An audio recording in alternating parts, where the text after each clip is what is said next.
we're going to talk about simple elementary signals which are going to be used later on as a building block to represent other arbitrary sequences or signals. So in particular, let's discuss this unit impulse and unit step functions in both discrete time and continuous time domains.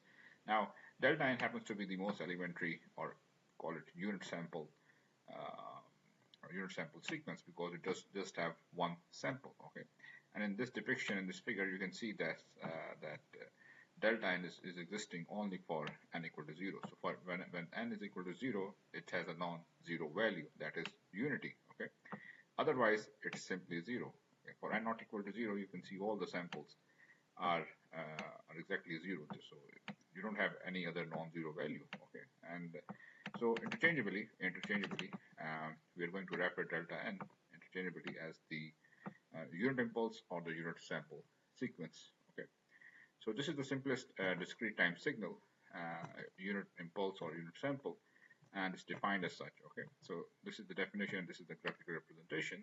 Now, delta n happens to be the most elementary signal, and you can use this to construct or build or represent in terms of delta n any arbitrary sequence. For example, if I have a sequence, call it let's say -2, 1, 3, and then again 1. Okay, this is an arbitrary sequence, and let's say I indicate n0 for reference, and 1 is located at n equal to 0, so -2 is located at this the amplitude of the sample at n equal to -1, and then at n equal to 1 we have 3, and n equal to 2 we have 1. Okay, so how are we going to represent this in terms of delta functions? Well, analytically, this sequence, so let's call this x of n, you can express this in terms of delta n. How? It's simple. You can write this as x of n equals -2 delta n plus 1. You just have to know where this sample is occurring. Okay, which discrete time index, against which discrete time index is this sample occurring. Okay, so for example, -2 is acting at n equal to -1, so -1 plus 1 is 0. So delta 0 is 1, and 1 multiplied by -2 is -2. So that's the reason. Then you add to it delta n. Okay, you don't need to write 1 with it. Okay, so this is delta n. Then plus 3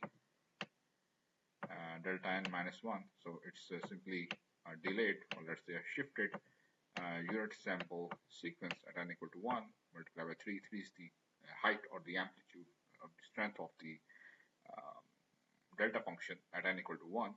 And then finally at n equal to 2, I have a unit magnitude sample 1. Okay, so this is your sequence.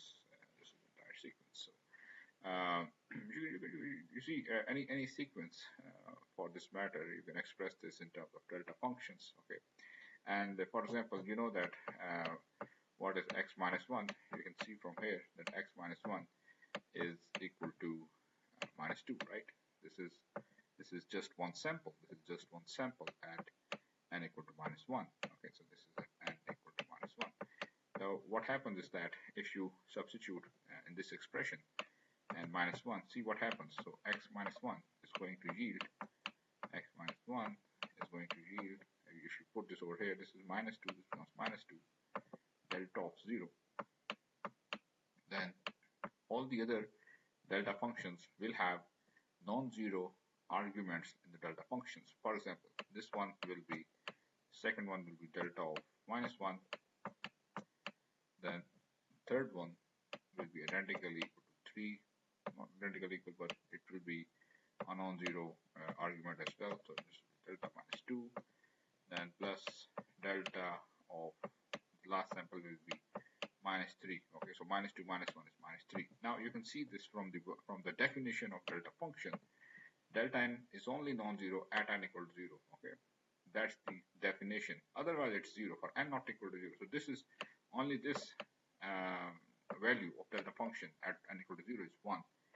So otherwise, all the samples are zeros. This is 0. This is 0. And this is 0. Okay, so you see the importance of delta function. I mean, you can express any arbitrary sequence in terms of delta functions. Okay, So, or you can use delta functions, for example, to sample any discrete time sequence. Okay, so you just need to shift the delta function at the point in discrete time index or point in discrete time where you need to sample your discrete time sequence. Okay, so for example, delta n plus 1 is sampling. This is sampling the sample at n equal to minus 1 in the sequence x of n, right? It's just giving you the value at n equal to minus 1 in the sequence x of n, right? So uh, you can also see this x of n in terms of the delayed impulses. These are separate samples of the sequence which are expressed in terms of shifted and delayed impulses. Okay. All right. Now, a second basic discrete time signal is the discrete time unit step, which is denoted by u of n and is defined as follows. So this again is a straightforward sequence. It is 0 for n less than 0. So you can see in this region where n is less than 0, n is less than 0 over here. You can see all the samples are identically equal to 0. But for n greater than 0, this sequence u of n, when the argument that it takes is non-zero, okay, it's greater than or equal to 0, then u of n is equal to 1. Okay, u of n is equal to 1. This condition. Okay. So you can see even this sequence, you can express u of n in terms of delta n. Okay. For example, look at this expression. This is a first difference, and you can see a very close relationship between delta n and u of n. For example, this is your u of n, which is existing at which is existing for n greater than or equal to 0. Okay, for example, this is n equal to 0, right? And then you have 1, 2, 3, and these things continue, right? So what happens is this is your u of n. Okay, now if you shift by one sample to the right, then u of n minus 1 can be expressed as, so the first sample is going to start at 1, not 0. So before that it will be 0. So it will be 0. At 0 it is 0. Then 1, 2, it's 1. It's all 1. And this trend continues. Okay. So this is your u of n minus 1. Now if you subtract this sequence u n minus 1 from u of n, what you are left with is the unit sample sequence and at n equal to 0, and that's precisely delta n. Okay, so there's a close relationship between the discrete time unit impulse and the unit step. So in particular, the discrete time unit impulse is the first difference of the discrete time step. So interchangeably, you can express u of n in terms of delta n, or you can express delta in terms of u of n as the first difference. Okay. You can see why this starts with 1, right? Because at n equal to 0, this is u minus 1. So u minus 1 by definition is 0, right? So u of n minus 1 is going to start from where? At n equal to 1, right? So where does this argument become 0? This argument becomes 0 when n equal to 1, when n is equal to 1. So when n is equal to 1, then this is 1 minus 1. This is u0. So u0 by definition is 1. Okay, so this means that you are just shifting your u of n to the right by one sample. Okay, so this is the depiction of un minus 1, and graphically that's how you represent this, and then this is u of n. So if you subtract these two sequences, you're just left with the delta function. Okay. All right. Now conversely, this is delta n, which is expressed in terms of unit step functions. You can also express u of n directly in terms of delta function as a summation. Okay, so a discrete time unit step function is the running sum of the unit sample. Well, again, you can see this is 0 if n is less than 0, right? Well, that means your summation, your running average, or your running sum, or it's not the average, the sum. So your running sum is not including the non-zero value of the delta function, which only occurs at n equal to 0. So this depiction is going to show you. So this is n. Okay, so this is n, the summation where up until where you have to sum, right? But this, if this n is less than 0, if it is, let's say, minus 1, minus 5, minus 2, then the argument the delta function is going to take is up until some negative integer, right? So this interval of summation is not including the point at which the delta function is equal to 1, right? It's only including the samples at which the delta function is 0. So this is 0. This sum is going to end up in 0 if n is less than 0. However, if n is greater than or equal to 0, then this sum is going to return unity, right? And this is precisely the definition of U of n. G of n is 0 if n is less than 0, and if n is greater than or equal to 0, then of course your interval of summation as shown in this depiction is in the figure does includes n equal to 0, and then you have one non-zero sample of delta function, and that you know occurs at n equal to 0. Okay, so since the only non-zero value of the unit sample is at the point at which its argument is 0, so if n is greater than n is considered to be greater than or equal to 0, then you are taking into the interval of summation that point where delta function is non-zero. Okay, and that's just a single point. So the result of the summation is unity. Okay, it's 1. And that's only true if n is greater than or equal to 0. So we see from the figure that the running sum in the equation, the above running sum equation, is 0 for n less than 0 and 1 for n greater than or equal to 0. Okay, and that's precisely the definition of U of n. So you see, you can express delta n and U of n as their basic elementary signals, and both of them can be expressed in terms of each other. Right? For example, delta n is the first difference of U of n, or U of n can be expressed in terms of delta function as a running summation. Okay. Alternatively, well, there are other ways to express this running sum. That is, if you replace in the summation the variable m, this variable over m of summation to k equal to n minus m, and that means the above limit of the summation. So since you have replaced m to n minus m, okay, that is n minus k. If you take m over here, so you change the argument, okay, then the running summation is over k right now. So up until when m is n, then that means k is 0, right? So this is your, that's where the summation has to stop. And it starts with infinity, okay? For m minus infinity, k is plus infinity, okay? Or otherwise, I mean, look, if you're going to expand this for some terms, you're going to start this from k equal to infinity, well, then this is minus infinity, okay? And you know minus delta minus infinity is what? It's 0, right? And then you have to sum it up, dot, dot, dot, dot. Plus it goes to all the way to k equal to 0. So before k equal to 0, you're going to have, for example, k equal to 1, and that will be n minus 1, and plus delta n, and that's it. Okay, so this is the expansion of the summation. Now, equivalently, you can express this summation as such. These two expressions are the same, right? Why? Because, okay, if you're going to expand this, well, k starts with 0 and ends up in infinity as the upper limit, the summation, the running sum. This is again as the same delta n. It will start with k equal to 0, and then for k equal to 1, this will be delta of n minus 1. So it's just like the delta function has been shifted in time by unit sample, then delta n plus 2, and this story is going to continue up until delta of infinity. Okay, this is minus infinity. So that means these two expressions on the right hand side, in which the summation expanded is the same. So these two representations of U of n are the same, and what it shows is the interpretation of these summation is that U of n can be thought of as shifted impulses in time, right?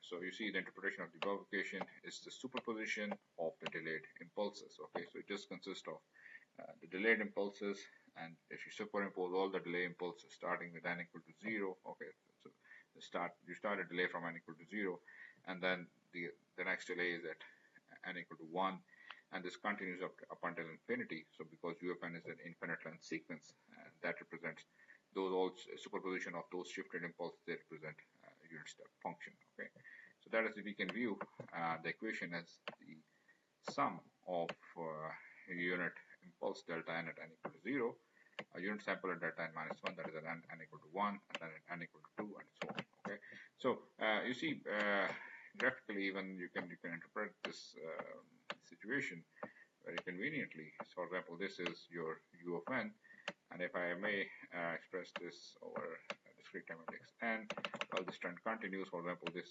starts with 0, 1, 2, okay, but if n is less than 0, we know that the sample are zeros. Okay, so we might not need to show those sample at -1 and -2, right?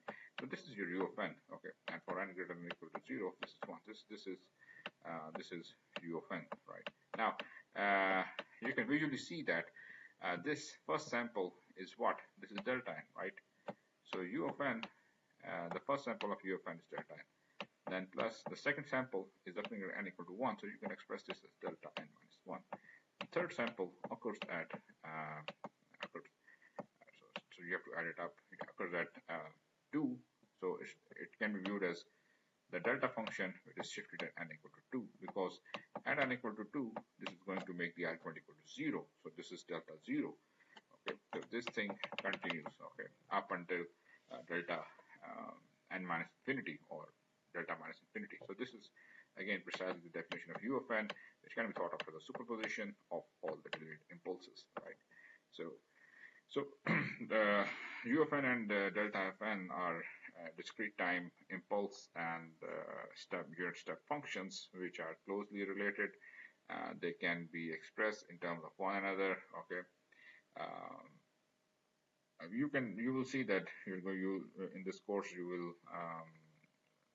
will use these elementary functions as a basic building blocks to represent arbitrary general sequences. Okay, so again, the unit impulse sequence can be used to sample the value of a signal of any arbitrary signal at n equal to 0. Okay, in particular, delta n is non-zero. It is equal to 1 only for n equal to 0. So you see, if you multiply any sequence x of n with delta n, you know that delta of n is simply 0. Delta n is 0 for n not equal to 0. Okay, so this result is expected. Okay, because delta n is 0 for n not equal to 0. So the only sample that is going to exist at n equal to 0 will become the strength of this impulse. So it will be x0 delta n. Otherwise, you don't care. I mean, if you have a sequence like this, any sequence like this. So this, let's say, this is your n axis, okay, discrete time index, and this trend continues. So okay, so let's say we have any arbitrary sequence. This is my sequence x of n, and if I'm going to multiply this with a unit impulse, at this, for example, let's say this is my n equal to 0. Okay, and then you can construct that. The rest of the sequence, this occurs at 1. This is 2. Okay, this is 2. This is -1. This is -2. This is -3. Okay, and this thing continues. So you know that delta function only exists at n equal to 0. So this is your delta n. If you're going to multiply these two sequences, that means you'll end up having x0 multiplied by delta n, right? And why it happens is because delta n is only non-zero at n equal to 0. Otherwise, it's 0. It's going to make all the samples of x of n 0, irrespective of what the sample values are. It doesn't matter. Okay. So similarly, if you understand the idea over here of sampling, then generally, if we consider the unit impulse which is shifted in time at n equal to n0, then multiplication of x of n with delta n minus n0 is going to produce the sample of x of n at n equal to n naught multiplied by delta n minus n naught, right? I mean, if I shift this at okay, so if this is not the story, if this is 0, and then let's say if I shift this over here, so this becomes delta of n minus 2, let's say. Okay. Then if I multiply this sequence with x of n, it's going to yield x of 2. And what is x of 2? That's 2. Okay, x of 2 into delta of n minus 2. It simply means you have just taken out a sample of the sequence. Which sequence? X of n, right? So you are just taking out a sample, and that particular sample is existing at n naught, which in this case is 2, right? So at 2, for example, this sample looks like it's negative. It could be anything, -5, -7, whatever it is. So the sample that you are taking at that particular instant, you're doing the sampling in terms of delta functions. Okay. So if you multiply the sequence with the delta function, which is generally shifted at particular point n naught, then you're just selecting that particular sample in the sequence. Otherwise, all the samples, regardless whatever their sample values are, if they are not at n naught, they're 0. Okay, so this is the idea behind sampling using delta functions. Okay. Okay. Now, um, in very in a parallel fashion, we can define continuous time, unit step, and unit impulse functions. However, if you look closely, there are some striking differences because of continuous time domain that we are referring over here. The differences, okay, um, I mean, morphologically, you can see the functions, they look very similar in terms of discrete time and continuous time. For example, u of t is 0 if t is less than 0. Similarly, it's 1 if t is greater than equal to 0. T is greater than equal to 0. So the difference is that u of t being a continuous function is not differentiable. It's not differentiable at t equal to 0, right? There's a jump discontinuity at t equal to 0, which means that if I take the derivative of unit step function in continuous time domain, so dut by dt, this is going to be 0, right? This is going to be 0 for t not equal to 0, right? This is the story for t not equal to 0. And at t equal to 0, this differentiation is not defined. Okay, so the derivative du by dt is undefined, right? I mean, formally it's not differentiable. It's not differentiable. It's undefined.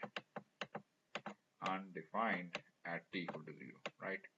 So you see one striking difference between continuous time and discrete time basic unit step functions is that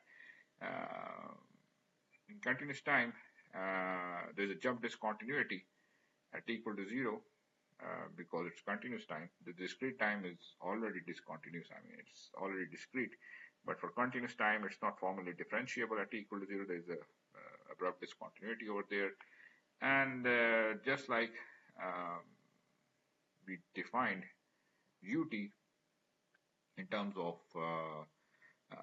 if you recall, delta n for a discrete time case was related to u of n by the first difference, u of n minus u of n minus 1. We can again, so this delta n was the first difference, right, of the unit step function. If you delay the unit step sequence by one sample to the right and take the difference from u of n, you end up with delta n, right? You're just left with one sample, delta n.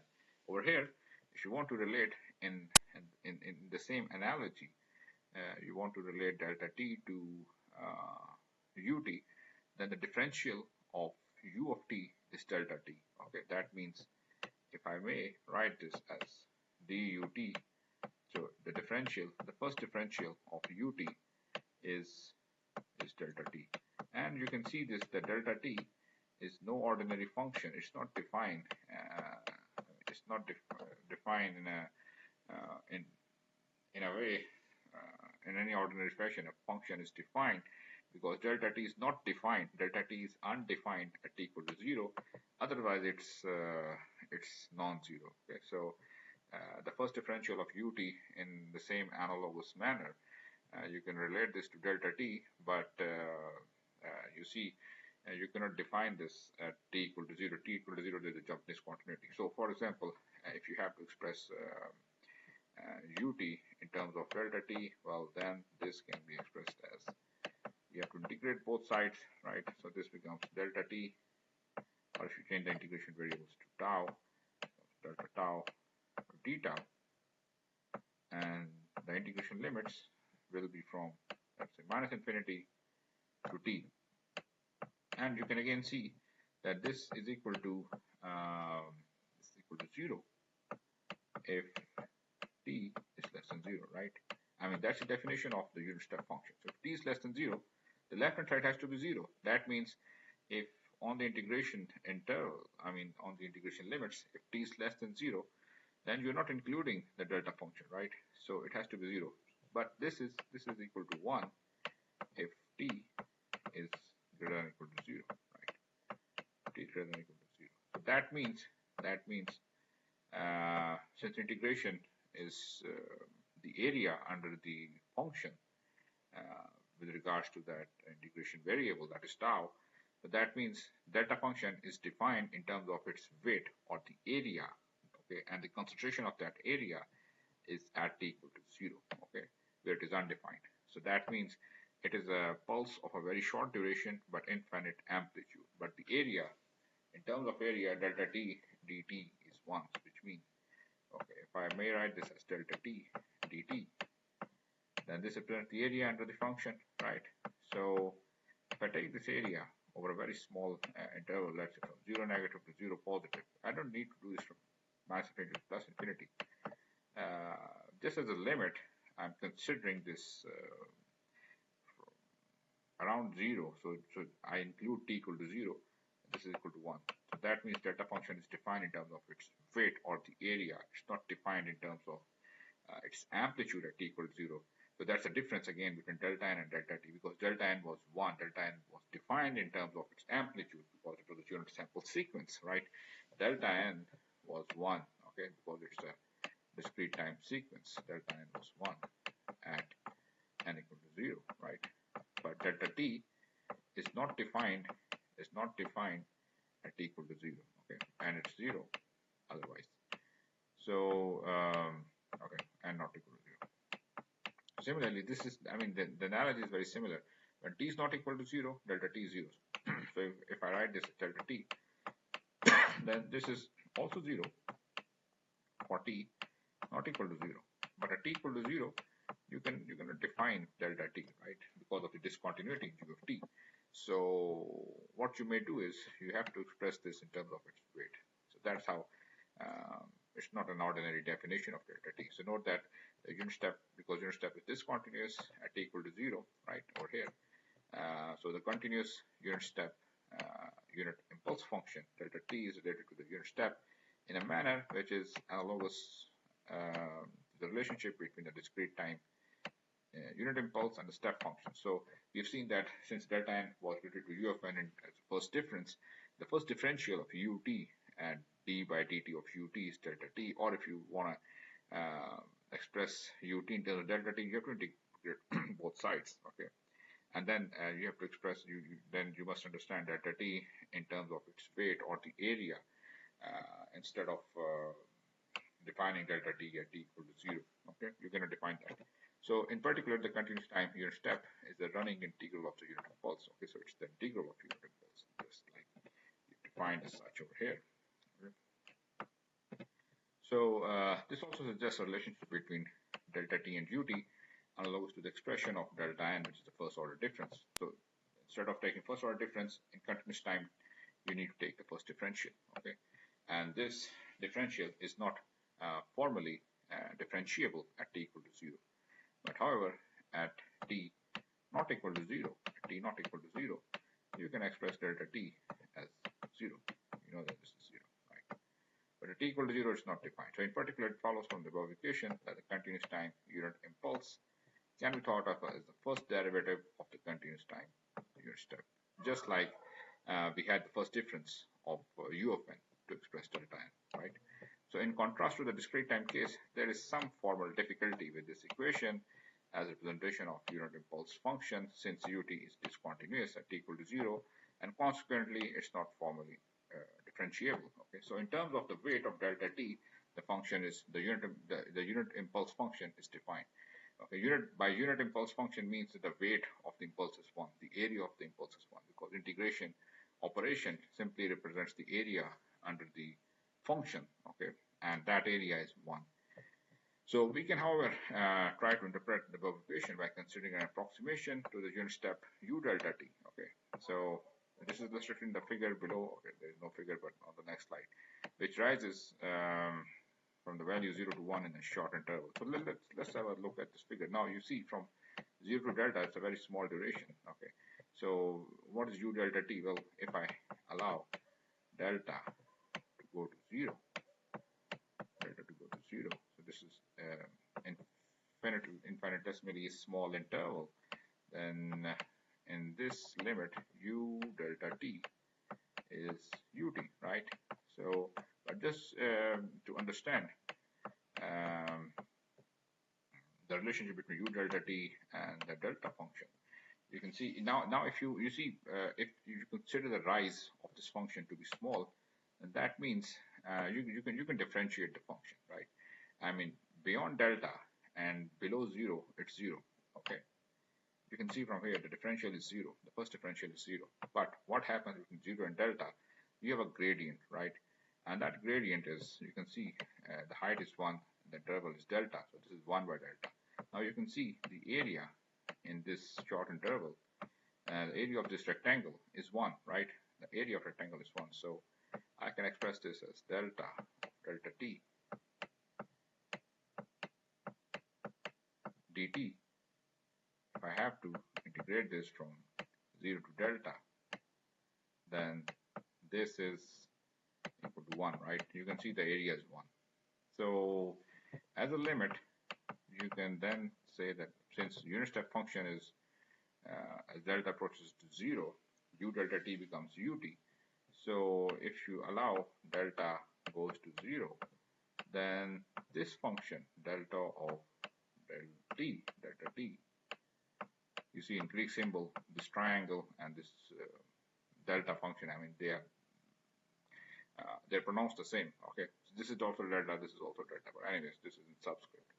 All right, so okay, what we're saying, so this is again delta, this is again delta t,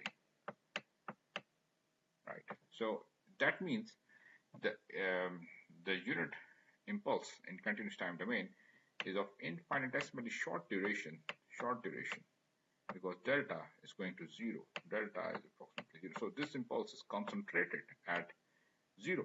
Okay, and the height when you allow delta to go to 0, the height is huge, right? The height becomes undefined. So height becomes undefined, and in the text you will see that this is represented by an arrow just to show that the area is still unity. But this approximation is just to learn that delta function has to be defined in terms of its weight, and delta is concentrated at t equal to 0. So it's a pulse of very short duration at t equal to 0, and the amplitude is undefined. So the unit step, of course, changes the values instantaneously because of the discontinuity in ut. So thus can be thought of as an idealization u delta t for delta. So short that doesn't matter for the practical purpose. Okay, so if delta is small, then that means ut there's an abrupt discontinuity at t equal to 0. Okay, so the unit step, of course, does changes the value instantaneously and can be thought of as an idealization. Okay, because if delta is so small, then as a limit, delta approaches 0. So if this interval becomes so short, so small, then this is ut. Okay, then this can be expressed as ut. Now, formally, ut is the limit u delta t as delta approaches 0. So if we consider the derivative again, then delta of delta t is the first differential, and this is the story. So you get a rectangle like that. So 0 to delta, there is a constant gradient having the value constant of 1 over delta. Okay, so if you take the area, the result of that area is unity. Okay, so that unity is representing the weight of the impulse. So note that delta t is a short pulse of duration delta with unit area for any value of delta. So as delta approaches 0, delta t becomes narrower and higher. That is, the amplitude goes to takes a very high value, so still maintaining unit area. So in its limiting form, delta t is once you let this finite duration of time go to a very small value, so that this delta t approaches delta t only. Okay, that's the impulse. So for this equation, it can be thought of as an idealization of a short pulse as the duration delta becomes insignificant. Now, since delta t has in fact no duration but unit area, we adopt the graphical notation for it as shown in figure below, where the arrow at t equal to 0 indicate that the area of the pulse is concentrated at t equal to 0, and the height of the arrow and the 1 next to the arrow are used to represent the area. So this 1 next to the arrow is representing the area of delta t. So what it's representing is that the area delta t and the function, if you integrate this with respect to t, this is equal to 1. Okay, so that's the definition of this unit impulse, and that definition is also in terms of its area, right? And this arrow is just representing that delta t is concentrated at t equal to 0. Okay, so delta t is 0 for t not equal to 0. Okay, so this is 0 for t not equal to 0, and that's how we are going to represent this in the course text of signal systems, the continuous time unit impulse. Okay, all right, now more generally, a scaled impulse, let's say, which is scaled by k. So k delta t will have an area of k. Okay, so thus, if you want to integrate this, then this is k ut. Okay, ut simply means that this is k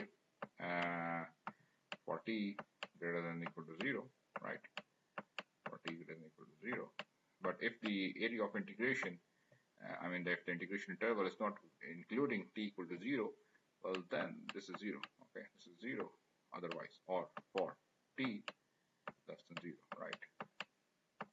So that's the depiction. Okay, so k with the arrow is representing the area under the impulse. So, a scaled impulse with area k is shown in the figure below, where the height of the arrow is used to depict the scaled impulse is chosen to be the proportional of the area of the impulse.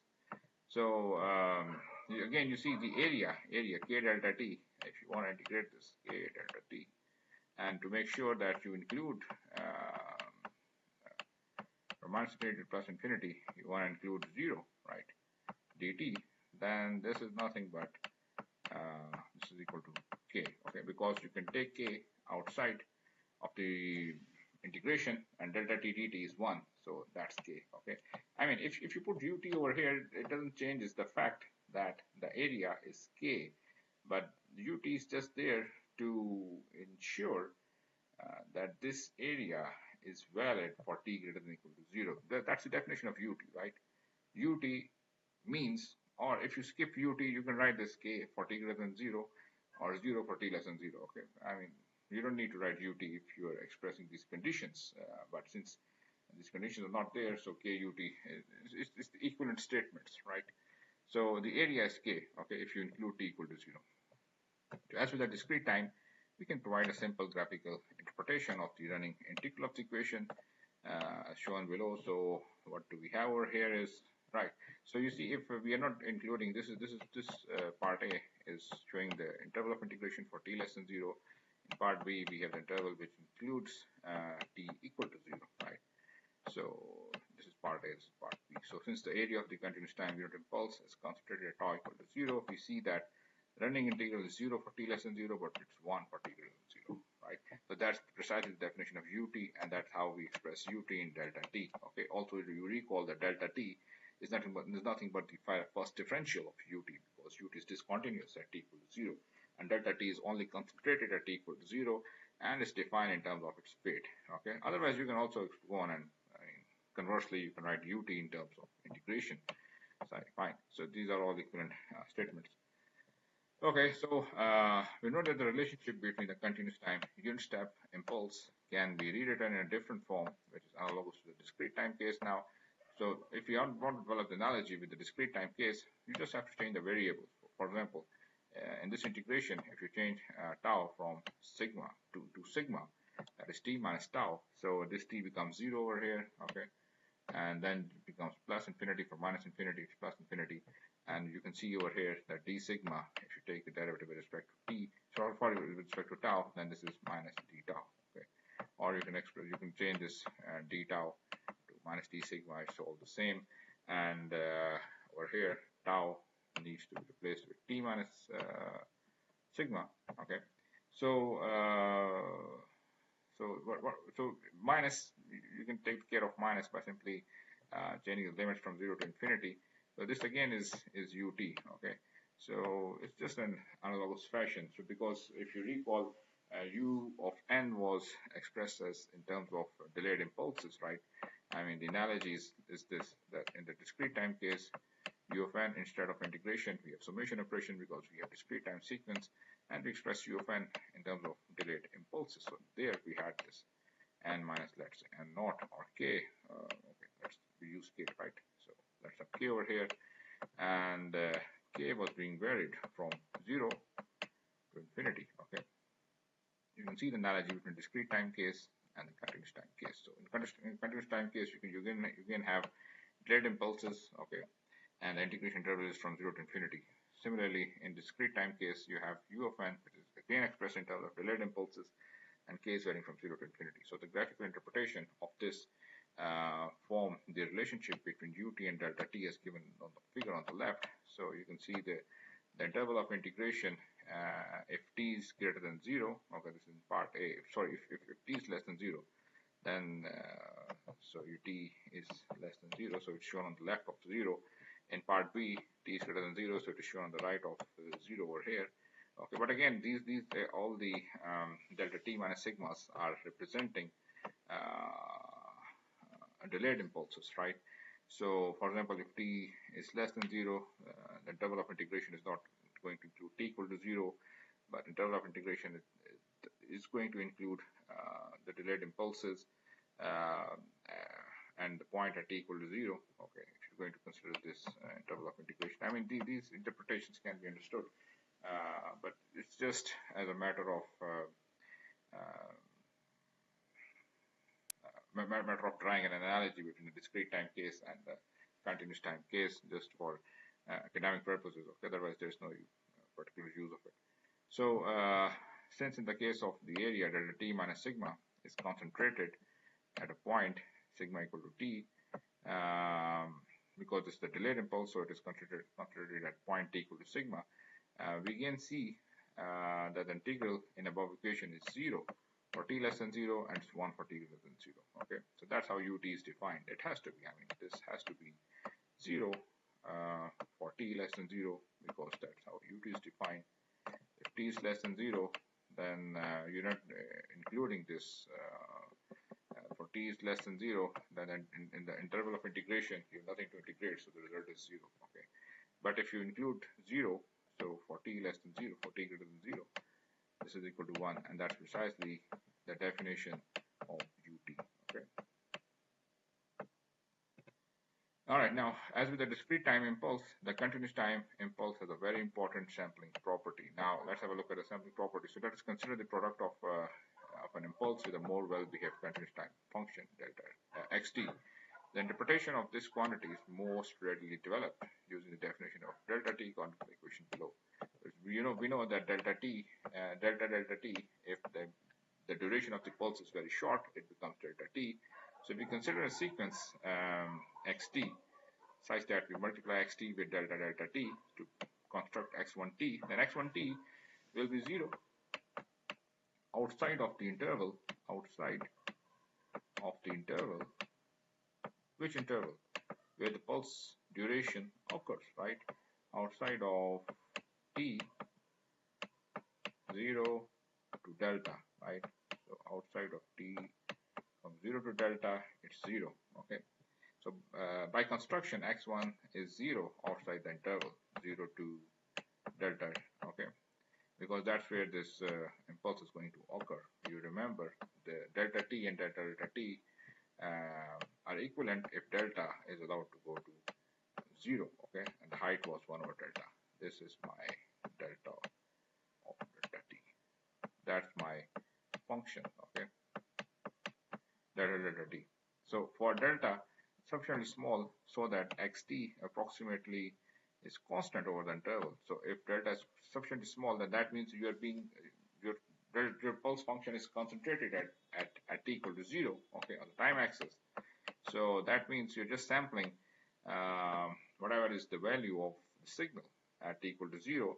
So x0 is then multiplied by x delta of delta t, and we know that since delta t is the limit that delta goes to 0 of delta delta t, it follows that xt delta t is equal to x0 delta t. So that means the value of the function at t equal to 0 becomes the weight or the area under the integration of the impulse. Okay, so x0 becomes the weight or the area under the impulse now. So by the same argument, generally, the analogy is the same, that the same expression for an impulse that's concentrated at some other point, arbitrary t naught, then this point at t naught, wherever this impulse is, you're going to have the value of the signal at t naught only, because delta t minus t naught is going to exist at t equal to t naught. Okay, because at t equal to t naught, the argument becomes 0, where the impulse is concentrated, and that's the only value of